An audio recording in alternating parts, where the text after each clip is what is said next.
പരാതിക്കാരി പരാതി ഉന്നയിച്ചത് മുതൽ വളരെ സങ്കീർണമായ മാനസികാവസ്ഥയിൽ കൂടിയാണ് കടന്നു കൊണ്ടുവന്നത്. കാരണം 2 ദിവസമായിട്ട് കണ്ടിന്യൂസ് ആയിട്ട് ത്രെട്ടനിങ് കോൾസും, അതുപോലെ തന്നെ അവരുടെ വീട്ടിലേക്ക് അതിക്രമിച്ച് കയറുകയും, അതുപോലെ തന്നെ അവരുടെ പ്രൈവസിയുമായിട്ട് ബന്ധപ്പെട്ട വിഷയങ്ങളെല്ലാം തന്നെ റിവീൽ ചെയ്യുന്ന വിധത്തിലാണ് മാധ്യമങ്ങളിലും വാർത്തകൾ ഇന്ന് റിപ്പോർട്ട് ചെയ്തത്. അതാണ് എൻ്റെ ഏറ്റവും വലിയ സംശയം. അങ്ങനെ റിപ്പോർട്ട് ചെയ്തിട്ടുണ്ടെങ്കിൽ അത് ആര് കൊടുത്തു, എങ്ങനെയാണ് വേടനെ പറ്റിയിട്ട് ആ പരാതി പറഞ്ഞ ആ ഒരു പെൺകുട്ടിയുടെ ചിത്രങ്ങളും ആ പെൺകുട്ടിയുടെ അഡ്രസ്സും മറ്റൊക്കെ പുറത്തേക്ക് എത്തിയതെന്നതാണ്.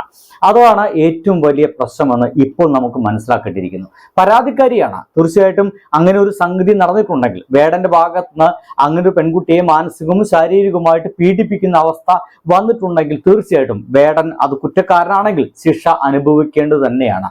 ഒരു കാരണവശാലും ഞാൻ എത്രയോ വീഡിയോസ് വേടനെ സപ്പോർട്ട് ചെയ്തിട്ട് അടക്കം ഇറക്കിയിട്ടുണ്ട്. പക്ഷേ ഈ ഒരു വിഷയത്തിൽ നമുക്ക് ഇത് സപ്പോർട്ട് ചെയ്യാൻ അല്പം പ്രയാസമുണ്ട്. കാരണം പരാതിക്കാരിയായിട്ടുള്ള പെൺകുട്ടി 2010 മുതൽ 2013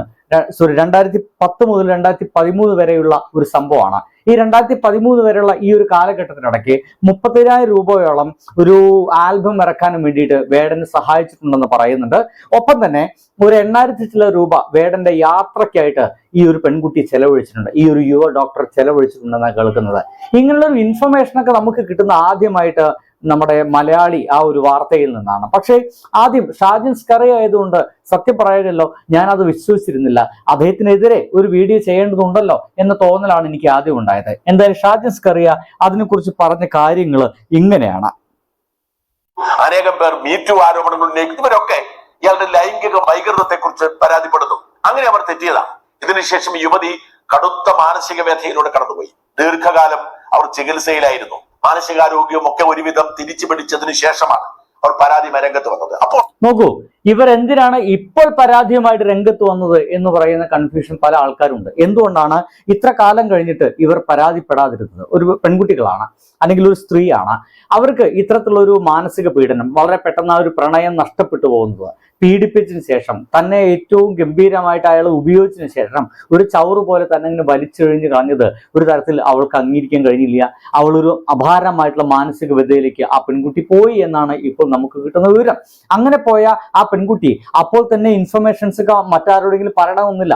പിന്നീട് ചികിത്സകളൊക്കെ കഴിഞ്ഞ് തൻ്റെ ആരോഗ്യസ്ഥിതി, മാനസിക നിലയും തൻ്റെ ശാരീരിക ആരോഗ്യസ്ഥിതിയും തിരിച്ചെടുത്തതിന് ശേഷമാണ് ഇപ്പോൾ ഈ ഒരു സമയത്ത് ആ പരാതിയുമായിട്ട് അവർ വന്നിരിക്കുന്നത്. പരാതി കൊടുത്തു. നമ്മുടെ ഇന്ത്യൻ നീതിന്യായ വ്യവസ്ഥയിൽ ഇങ്ങനെ പരാതി കൊടുത്ത ഒരു പെൺകുട്ടിയാണെങ്കിൽ, ഒരു സ്ത്രീ ആണെങ്കിൽ അവരുടെ ഇൻഫർമേഷൻസ് പബ്ലിഷ് ചെയ്യരുതെന്നതാണ്. പക്ഷേ ഈ ഇൻഫർമേഷൻസ് പബ്ലിഷ് ചെയ്യപ്പെട്ടിരിക്കുന്നു. എല്ലാവർക്കും അറിയാം ഇത് ആരാണ് എന്ന് പോലെ എല്ലാവർക്കും അറിയാം. അവരുടെ വീട്ടിലേക്ക് രാവിലെ തന്നെ മൈക്ക് നീട്ടിപ്പിടിച്ചിട്ട് സോഷ്യൽ മീഡിയയിലും നമ്മുടെ പത്രമാധ്യമങ്ങളും പോവുകയാണ്. നിങ്ങൾ എന്തുകൊണ്ട് ഇങ്ങനെ പരാതി കൊടുത്തു, ഈ പരാതിയിൽ എന്തെങ്കിലും കഴമ്പുണ്ടെന്ന് ചോദിച്ചുകൊണ്ട് അവരുടെ മുമ്പിലേക്ക് എത്തുകയാണ്. എന്തൊരു ഭീകരാവസ്ഥയെന്നല്ല ചോദിക്കുക. ഒരു പരാതിപ്പെട്ട ആ ഒരു പെൺകുട്ടിക്ക്, ഈ വിവരങ്ങളെ രഹസ്യമായി ഇരിക്കുമെന്ന് വിചാരിക്കുന്ന ഒരു പെൺകുട്ടിക്ക് പുറത്തിറങ്ങി നടക്കാൻ പറ്റാത്ത അവസ്ഥ, വീണ്ടും പഴയതുപോലുള്ള ഒരു മാനസികാവസ്ഥയിലേക്ക് വീണ്ടും പോകുന്നൊരവസ്ഥ. സോഷ്യൽ മീഡിയ മുഴുവൻ ആ പെൺകുട്ടി എത്തോ ഒരു മോശക്കാരിയാണെന്ന രീതിയിൽ ചിത്രീകരിക്കുന്ന ഒരവസ്ഥ. ഇതുവരെ നമുക്ക് അവരുടെ പക്ഷത്താണ് നിൽക്കേണ്ടത്, ഇനി വേടന്റെ പക്ഷത്താണ് നിൽക്കേണ്ടതെന്നുള്ള ഇൻഫർമേഷൻസ് നമുക്ക് കിട്ടിയിട്ടില്ല. എന്നാൽ ഇപ്പോൾ എന്തുകൊണ്ടാണ് ആ പെൺകുട്ടിയെ ഇങ്ങനെ സോഷ്യൽ മീഡിയയിൽ അത് ഭീകരമായിട്ട് ലിഞ്ചിങ് നടത്തുന്നതെന്ന് വെച്ച് കഴിഞ്ഞാൽ 2 കാരണങ്ങളാണ്. ഒന്ന്, ഇതൊരു മെയിൽ ഡോമിനേറ്റഡ് സൊസൈറ്റി തന്നെയാണ്. 2, ഇതുവരെ നമ്മുടെ സമൂഹത്തിൽ ഇങ്ങനെ ഏതെങ്കിലും പെൺകുട്ടികൾ പരാതികളായിട്ട് മുന്നോട്ട് വന്നിട്ടുണ്ടോ? അത്തരം പരാതികളെല്ലാം കുറച്ചു കാലം കഴിഞ്ഞാൽ അവർ ഫേമസ് ആവാൻ വേണ്ടിയിട്ടോ, സോഷ്യൽ മീഡിയയിൽ ഒരാളാവാൻ വേണ്ടിയിട്ടോ, തൻ്റെ പേര് 4 ആൾ അറിയാൻ വേണ്ടിയിട്ടോ, തൻ്റെ മകൻ 10 പേര് കാണണം എന്നുള്ള ആഗ്രഹത്തിന് പുറത്തൊക്കെയുള്ള പരാതികളായിരുന്നു. നീയും പോളിക്കും മറ്റു ഇതിലുള്ള പരാതികളൊക്കെ നമുക്കറിയാം. ഇങ്ങനെയാണ് ഇവരും എന്ന് വിചാരിച്ചിട്ടായിരിക്കണം ഈ തരത്തിലുള്ള ഒരു സോഷ്യൽ മീഡിയ അറ്റാക്ക് ഇപ്പോഴും ആ ഒരു യുവ ഡോക്ടർക്കെതിരെ നടന്നുകൊണ്ടേയിരിക്കുന്നതെന്ന് എനിക്ക് തോന്നിപ്പോകുന്നു. എന്നാൽ അത് അങ്ങനെയല്ല എന്നുകൂടി നമുക്കിപ്പോൾ ഇൻഫർമേഷൻ കിട്ടുന്നുണ്ട്. സംഗതിയിലെ യാഥാർത്ഥ്യമാണ്.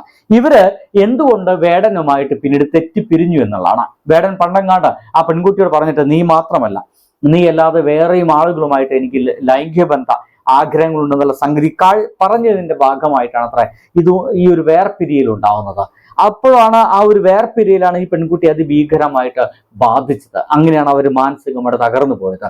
അങ്ങനെ ഉള്ള ആ ഒരു വിടവിന്, ആ ഒരു വേർപിരിയലിന്റെ ഭാഗമായിട്ടാണ് ഇപ്പോൾ പരാതിയുമായിട്ട് അവർ വന്നിരിക്കുന്നത് എന്നാണ് ഇപ്പോൾ നമുക്ക് മനസ്സിലാക്കാൻ കഴിഞ്ഞ വിഷയം. ഇവര് മാത്രമല്ല, ഇതേപോലെ പരാതികളുള്ള മറ്റു പെൺകുട്ടികളുണ്ട് എന്ന് മറുനാടൻ മലയാളിയിലെ ഷാജൻ സ്കറിയ പറയുന്നുണ്ട്. അത്തരം പെൺകുട്ടികൾ മുഴുവൻ പണം കൊടുത്ത് വേടൻ ഒതുക്കി എന്നുള്ളതാണ്. ലക്ഷങ്ങൾ കൊടുത്ത് ഒതുക്കി അത്തരം പെൺകുട്ടികളുടെ പരാതികളെല്ലാം എന്ന് ഇപ്പോൾ നമ്മുടെ ഷാജൻ സ്കറിയ പറയുന്നുണ്ട്. ഷാജൻ സ്കറിയാണ് പറയുന്നതുകൊണ്ട് എനിക്കത് കൃത്യമായിട്ടും അത് സത്യമാണ് എന്ന് പറയാൻ കഴിയില്ല. പക്ഷേ ഒരു കാര്യം നമുക്ക് മനസ്സിലാക്കേണ്ടിയിരിക്കുന്നു. ഇപ്പോൾ ആ വക്കീൽ പറയുന്ന കാര്യം നമുക്ക് മനസ്സിലാക്കേണ്ടിയിരിക്കുന്ന കാര്യം എന്തെന്ന് വെച്ച് കഴിഞ്ഞാൽ ആ പെൺകുട്ടിയെ മാനസികമായിട്ട് ഇപ്പോൾ പീഡിപ്പിക്കാൻ തുടങ്ങിയിരിക്കുന്നു. അത് ശരിയല്ല എന്നതാണ്. ഇത്തരത്തിലുള്ള സോഷ്യൽ മീഡിയ ലിഞ്ചിങ് അവസാനിപ്പിക്കണം. അവർ ഫോട്ടോ പബ്ലിഷ് ചെയ്യുന്നത് അവരുടെ ഫോട്ടോ ഇന്നതാണെന്നും അവരുടെ നാട് ഇന്നതാണെന്നും അവരുടെ വീട്ടുപേര് ഇന്നതാണെന്നും എന്നൊക്കെ പറഞ്ഞ് അവരെ സോഷ്യൽ മീഡിയ മുഴുവൻ ഇങ്ങനെയുള്ള ആക്രമണില്ലേ, അത് ശരിയല്ല എന്ന് തന്നെയാണ് എനിക്ക് പറയാനുള്ളത്. ഇത് അധികകാലം മുന്നോട്ട് പോകാൻ സാധിക്കില്ല. ഇനി വേടൻ ഈ ഒരു കുറ്റം ചെയ്തിട്ടുണ്ടെങ്കിൽ ആ പെൺകുട്ടിയെ ശാരീരികമായിട്ട് ഉപദ്രവിച്ചതിന് ശേഷം അവരെ വീട്ടിൽ പിന്നീട് അവരെ വിവാഹം കഴിക്കാം എന്നുള്ള ഒരു ഓഫർ കൊടുത്തതിന് ശേഷം വീണ്ടും ശാരീരികമായിട്ട് പല സ്ഥലത്തും കൊണ്ടുപോയിട്ട് പീഡിപ്പിച്ചതിന് ശേഷം അവർ അതിന് പണം കൈപ്പറ്റിയതിന് ശേഷം അവരെ ഒഴിവാക്കിയിട്ടുണ്ടെങ്കിൽ, ഒന്നുമല്ലാത്ത രീതിയിൽ അവർ അവഗണിച്ചിട്ടുണ്ടെങ്കിൽ അതൊരു വൃത്തികെട്ട പരിപാടി തന്നെയാണ്. അവൻ ചെയ്തത് ഒരു കുറ്റകൃത്യം തന്നെയാണെന്ന് നമുക്ക് പറയേണ്ടി വരും. ഈ ഒരു കാര്യത്തിൽ അല്ലെങ്കിൽ ഇങ്ങനെ നടത്തിയിട്ടുണ്ടെങ്കിൽ അവൻ എന്ത് നല്ല പാട്ടുകാരനായാലും, അവൻ എത്ര നല്ല പാട്ട് എഴുതിയിട്ടുള്ള ഒരാളാണെങ്കിൽ അത് നമുക്ക് എതിർക്കുക തന്നെ വേണം എന്നുള്ളതാണ്. സുഹൃത്തുക്കളെ, ബൈ.